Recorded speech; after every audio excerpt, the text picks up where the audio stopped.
¿Qué animal espiritual te protege según tu fecha de nacimiento? Enero y febrero, el lobo.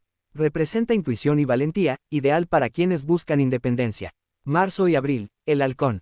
Su energía fomenta la claridad y la acción decisiva. Mayo y junio, el ciervo. Simboliza sensibilidad y conexión con la naturaleza. Julio y agosto, el león.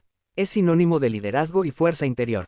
Septiembre y octubre, el búho. Un símbolo de sabiduría y reflexión profunda. Noviembre y diciembre, el oso. Representa protección y coraje frente a los desafíos.